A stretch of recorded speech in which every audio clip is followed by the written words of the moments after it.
회당장 야이로가 예수님께 와서 내 딸을 살려주십시오, 고쳐주십시오 요청합니다.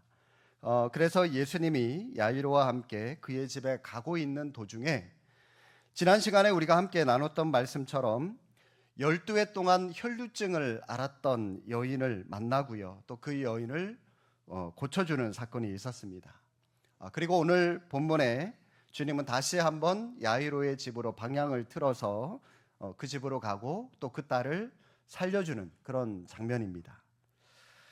우리가 오늘 본문에서 알 수 있는 것은 이 고난이라고 하는 것은 우리를 하나님께로 가게 만든다라고 하는 사실입니다. 고난이 있다면 그 고난에는 분명히 하나님의 뜻이 있습니다. 여러분, 하나님께서 우리의 삶을 주관하고 계신다는 사실을 믿으십니까? 예, 믿으시나요? 네. 하나님께서 내 모든 삶을 통치하시고 주관하신다는 사실을 믿으신다면 우리가 받는 고난도 하나님의 섭리 아래 있다는 사실을 믿으시기 바랍니다. 그렇기 때문에 여러분, 이 고난이라고 하는 것이 우리에게 유익하고 우리에게 선하니까, 선한 것이니까 하나님이 고난도 우리에게 허락하신다라고 하는 것입니다. 그러면 이 고난의 의미가 무엇일까요? 하나님이 우리를 사랑하신다고 말씀하시잖아요. 우리가 하나님의 거룩한 자녀들이라고 말씀을 하시잖아요.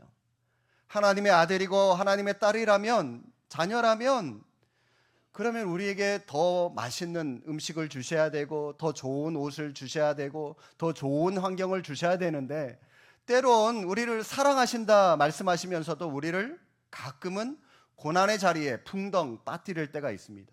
사망의 음침한 골짜기로 우리를 이끌 때가 있다는 것입니다. 왜 그렇게 하실까요? 고난을 통해서 예수님을 찾으라는 겁니다. 고난을 통해서 예수님께 가라는 것이에요. 이게 고난의 진짜 목적이라는 것입니다. 우리가 읽지는 않았지만 여러분, 마가복음 5장 22절, 23절 말씀 한번 보실까요?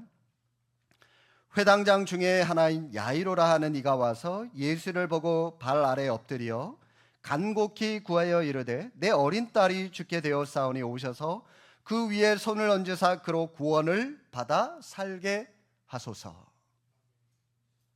야이로는 회당의 장입니다. 회당장. 한 회당에, 그러니까 교회의 담임 목사라고 할 수 있습니다. 그때 당시에 굉장히 높은 신분이고요, 또 영적인 지도자고 존경받는 인물이 바로 이 야이로입니다. 그런 사람이 지금 많은 사람들이 보고 있는 곳에 예수님을 찾아와서, 청년 예수님을 찾아와서 그 앞에 무릎을 꿇고 간구하고 있습니다.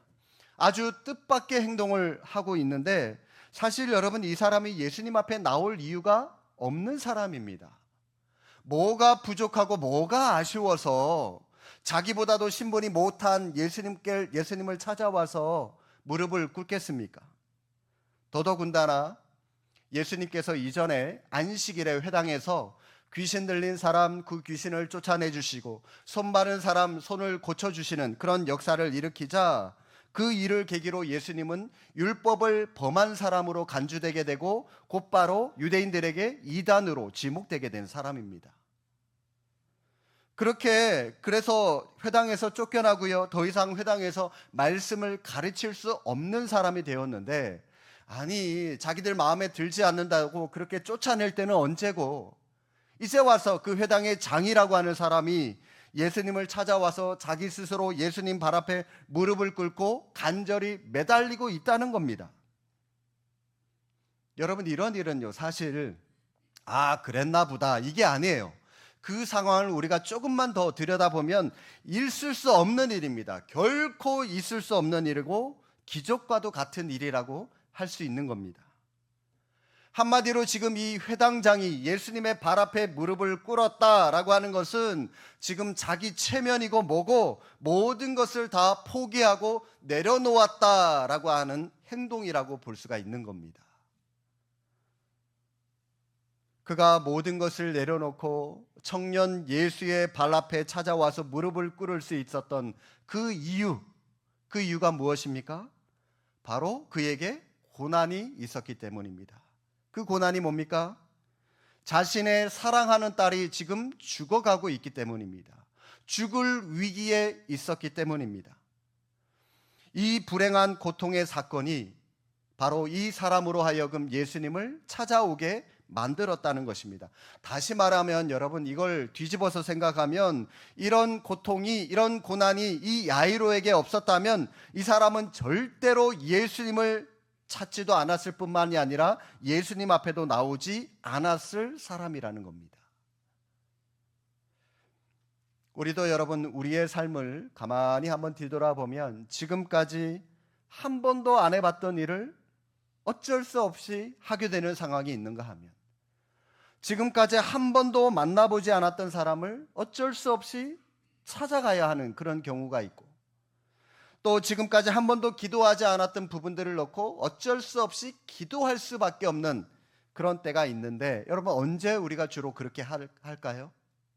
우리의 삶에 고난이 올 때, 위기가 닥칠 때, 어려움이 올 때 우리는 내가 전에도 해보지 못했던 일을 할 때가 있다는 겁니다. 잘 생각해 보면 그 고난이라고 하는 것이, 우리가 인생 가운데 겪었던 위기라고 하는 것이 우리의 마음을 더 크게 만들고 또 우리의 한계를 뛰어넘게 만든다라고 하는 것입니다. 헝그리 복서라고 하는 얘기 여러분들 많이 들어보셨을 겁니다. 이 복서, 권투죠. 여러분, 어떤 사람이 권투를 제일 잘하는지 아십니까?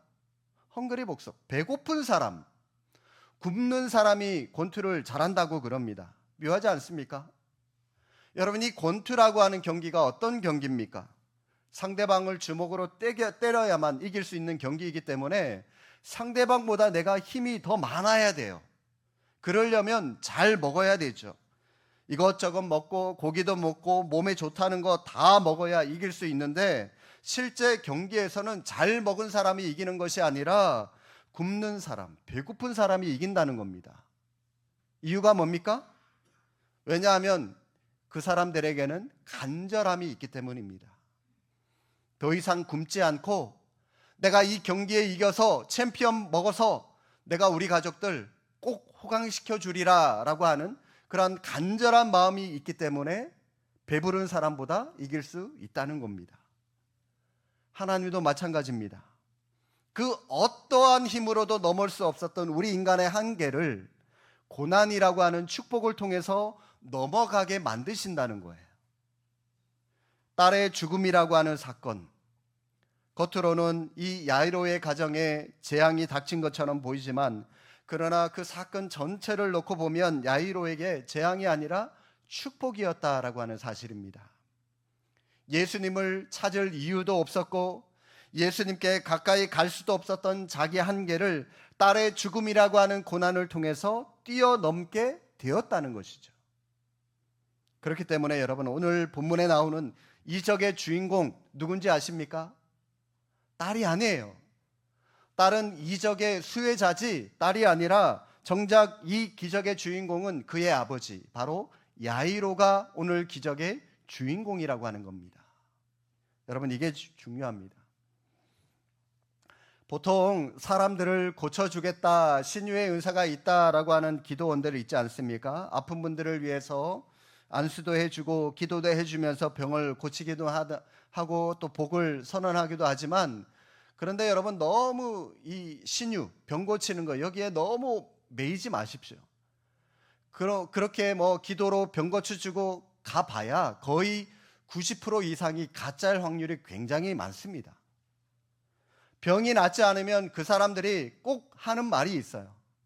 어떤 말을 하냐면, 믿음이 없어서 네가 병이 낫지 않은 거야. 정성이 부족해서 네가 병이 낫지 않은 거야. 여러분, 이렇게 핑계를 대는데 이쯤 되면 그 사람들은 종교 장사하는 거지 기독교인들이 아니에요.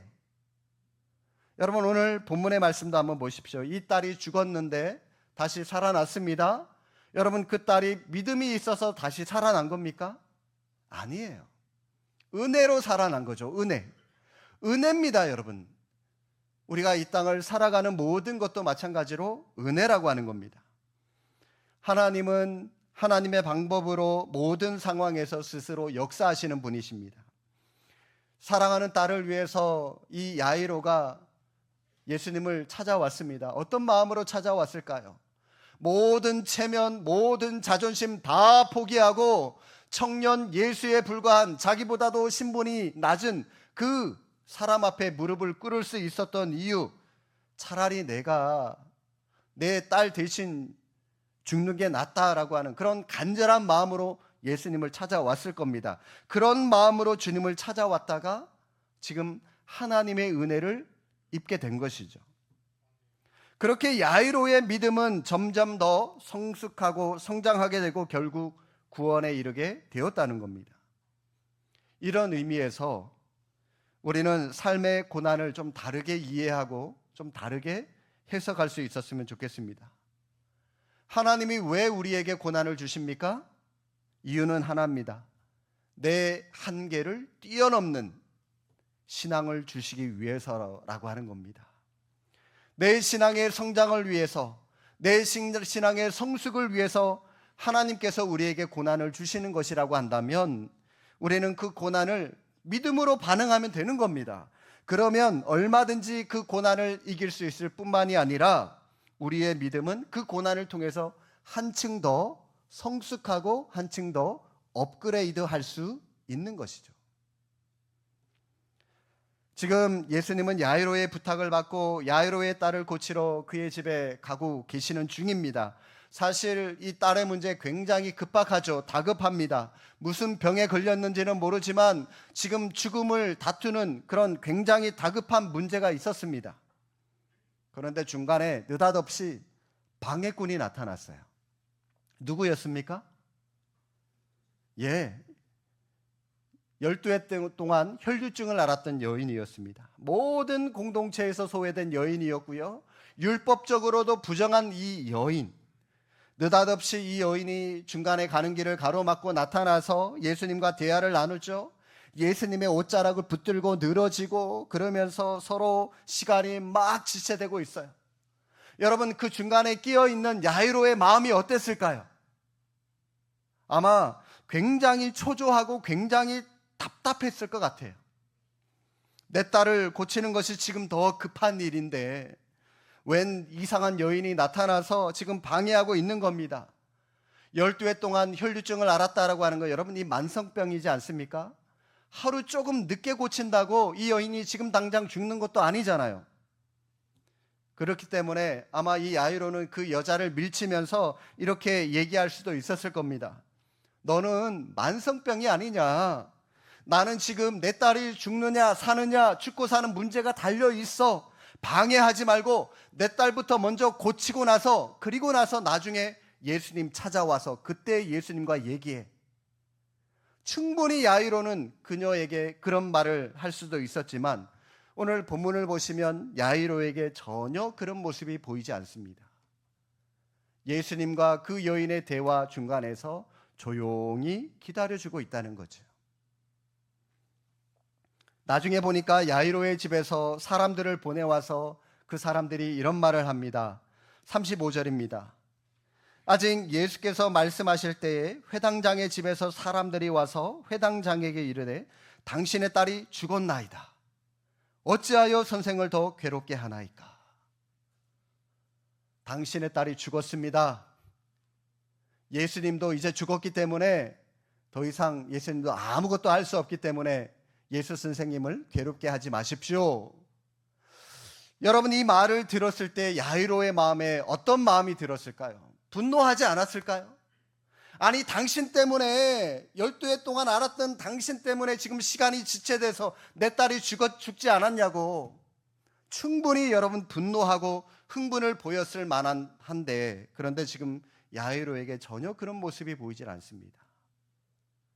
가만히 옆에서 지켜보고 있는 야이로에게 예수님께서 그의 얼굴을 넌지시 보시더니 이런 말씀을 하시죠. 36절. 두려워하지 말고 믿기만 하라. 여러분, 지금 이 상황이 맞는 말이라고 생각이 드십니까? 야이로는 딸이 죽었다는 소식을 들었어요. 딸이 죽기 전에는 두려울 수도 있어요. 초조할 수도 있어요. 그죠? 죽을까봐 두렵죠. 그런데 딸이 죽었다는 소리를 들었습니다. 그 소리를 들음과 동시에 두려움은 사라지고 그때부터 어떤 마음이 생기죠? 실망, 절망, 또 딸이 죽었기 때문에 슬픔, 이런 것들로 이 감정이 바뀌겠죠. 그러면 예수님은 그 야이로에게 어떤 말씀을 하셔야 되는 거죠? 슬퍼하지 마, 절망하지 마, 좌절하지 마, 이런 말씀을 주셔야 되는데 오히려 두려워하지 말라라고 말씀을 하신다는 겁니다. 왜 이 말씀을 하셨을까요? 저는 주님의 이 말씀 안에 상당한 의미가 있다고 생각이 됩니다. 왜냐하면 여러분, 이 두려움이라고 하는 것은 믿음의 반대말이 되기 때문입니다. 지금 예수님은 야이로에게 믿음을 강조하시기 위해서 역설적으로 좌절이나 슬픔을 말씀하고 계시는 것이 아니라 두려워하지 말라라고 하는 믿음을 강조하고자 하시는 겁니다. 우리가 이 땅을 살아가면서 우리는 예수님을 믿는 자라고 얘기를 합니다. 믿음이 있다라고 얘기를 합니다. 그러면 제가 여러분들에게 물어요. 여러분, 믿음이 뭡니까? 여러분, 손 쉽게 답할 분이 계실까요?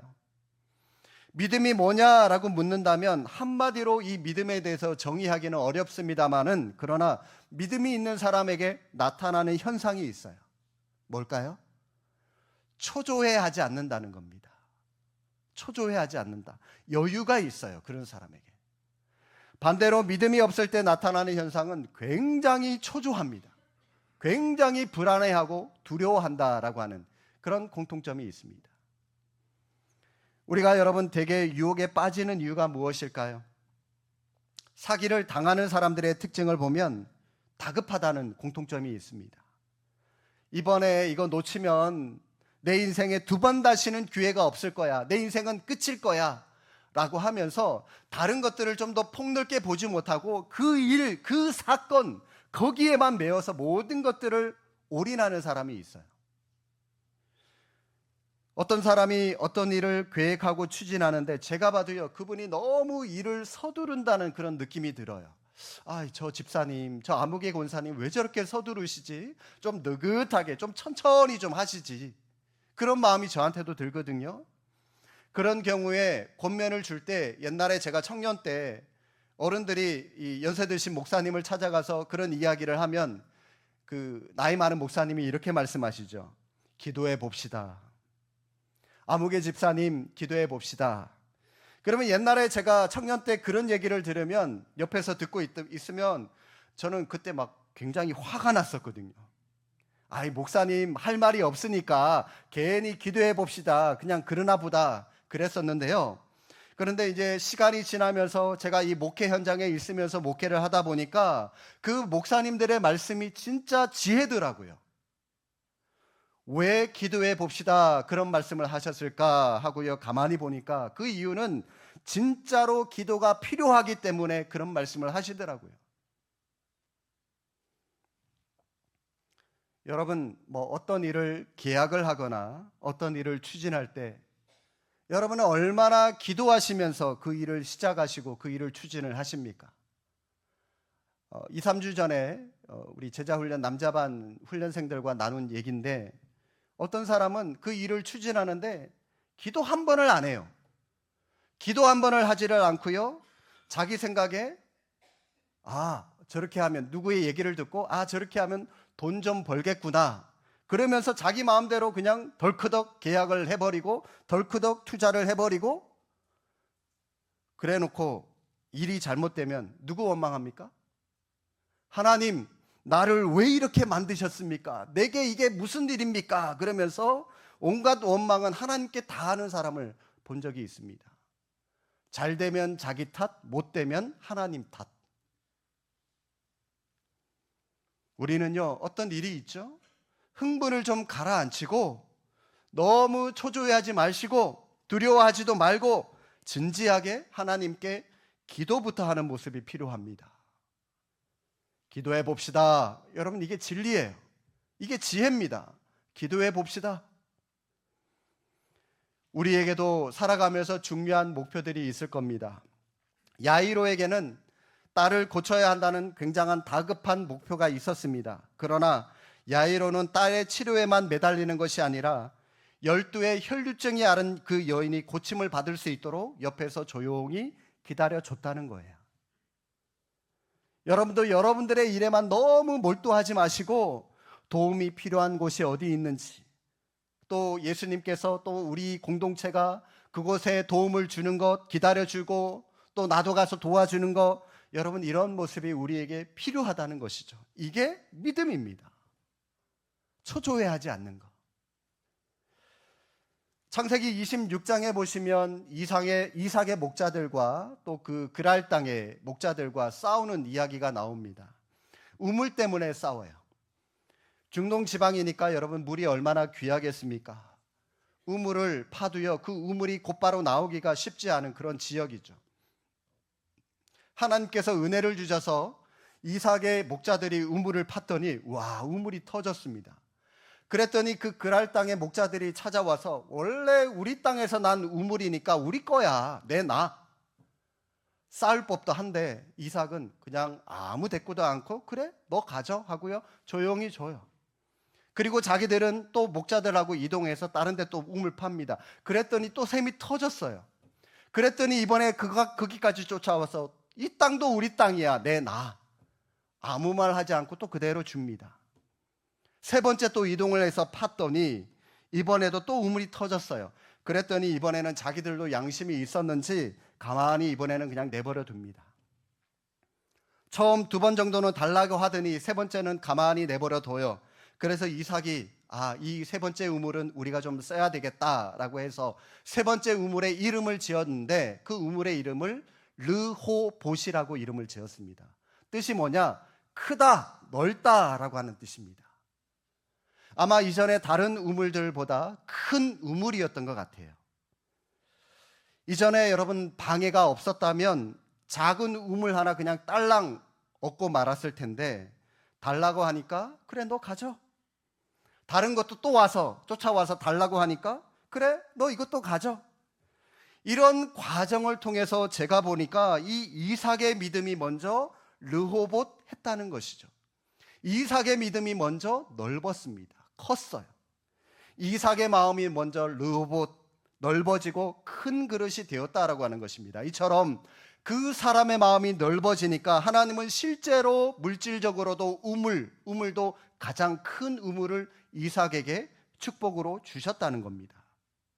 르호봇, 여러분 우리의 마음이 넓어지고 여유가 있는 것, 이것이 여러분 성도의 여유라고 하는 겁니다. 그러므로 우리가 인생의 한계 앞에서 해야 될 일 무엇입니까? 먼저 우리에게 사명을 주시면 그 일을 하다가도 도울 일이 있으면 도구 와야 되는 거예요. 할 일에만 너무 내 일에만 올인하지 마십시오. 사명 감당하는데 방해된다고 저 사람들 하는 일 무시하지도 마시고요.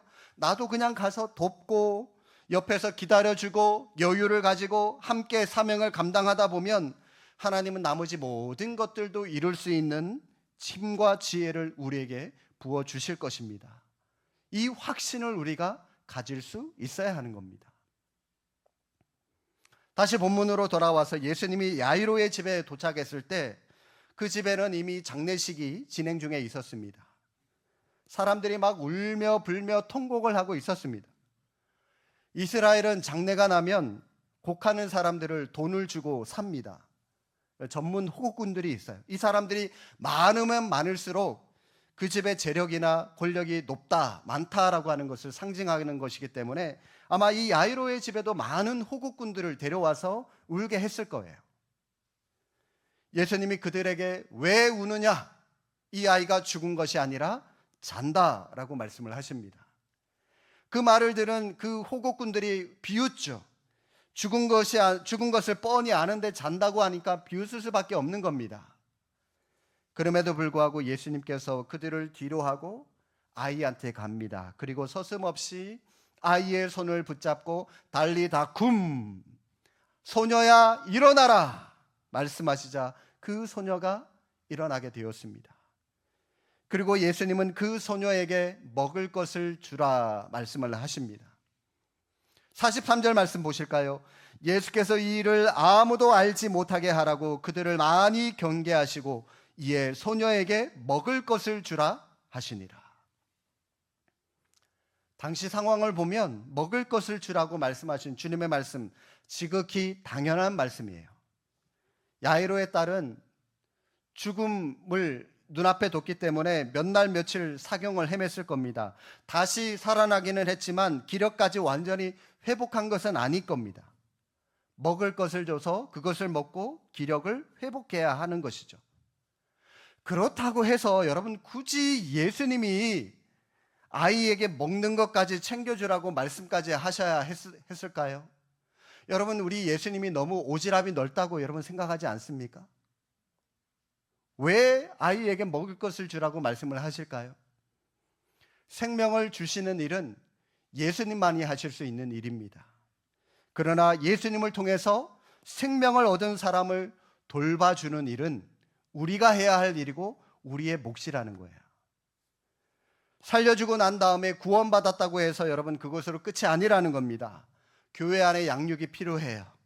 구원받은 자답게 살아갈 수 있도록 먹여줘야 되는 겁니다. 그 일을 위해서 교회가 교리반, 구약, 신약, 개관반, 제자 훈련을 하고 여러분들에게 계속해서 말씀으로 성경으로 먹여주려고 그런 프로그램들을 준비해서 하는 거 아니겠습니까? 하나님의 말씀으로 양육해서 다시 건강한 모습을 회복하고 하나님 나라의 일꾼으로 세워져야 하는 것이죠. 오늘 예수님 야이로에게 분명히 말씀하셨습니다. 두려워하지 말고 믿기만 하라. 네가 끝까지 믿음을 잃지 않는다면 기적을 볼 것이다 라고 하신 그런 말씀입니다. 따라서 우리는 눈에 보이는 상황만이 아니라 그 모든 배후에서 활동하고 계시는 살아계신 하나님을 우리가 믿음의 눈으로 바라볼 수 있기를 바랍니다. 지금 여러분 환경이 야이로처럼 절망적인 상황에 계신 분이 계십니까? 더 이상 소망이 없다고 생각하는 분이 계십니까? 그렇다면 두려워하지 말고 믿기만 하라 말씀하시는 주님의 음성을 이 시간 들을 수 있기를 바랍니다. 그리하여 달리 다쿰, 다시 한번 여러분의 영혼이 소생되고 살아나는 그 은혜의 역사를 경험하는 복된 삶이 되시기를 주님의 이름으로 축복합니다. 기도하겠습니다.